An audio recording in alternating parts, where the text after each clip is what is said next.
नमस्कार, मी सिद्धेश ताकवले. सकाळचे 11 वाजतात आणि आपण पाहता जय महाराष्ट्र बुलेटिन मध्ये आपल्या सगळ्यांचं स्वागत. बुलेटिनची सुरुवात करूयात दिवसभरातल्या 5 अशा घडामोडींनी ज्या राजकीय वर्तुळांमधल्या घडतायत.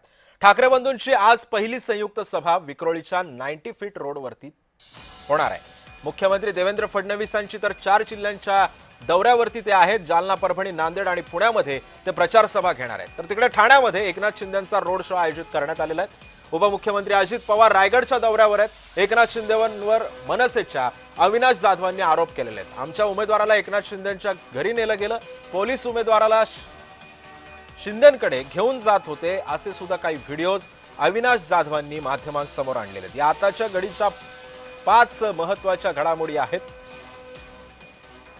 आज दिवसभरामध्ये आज सायंकाळी विक्रोळीमध्ये ठाकरे बंधूंची संयुक्त सभा होईल. मुख्यमंत्री 4 जिल्ह्यांच्या दौऱ्यावर आहे, तिथे सुद्धा सभांचा धडाका आयोजित करण्यात आलेला आहे. अजित पवार उपमुख्यमंत्री राज्याचे ते सुद्धा रायगडच्या दौऱ्यावरती आहेत. एकनाथ शिंदेंचा रोड शो ठाण्यामध्ये आयोजित करण्यात आलाय. तर बिनविरोध निवडीवरून अविनाश जाधवांनी टीका केलेली आहे. जाधवांनी उमेदवार पळून नेत असल्याचा आरोप सुद्धा केलेला आहे.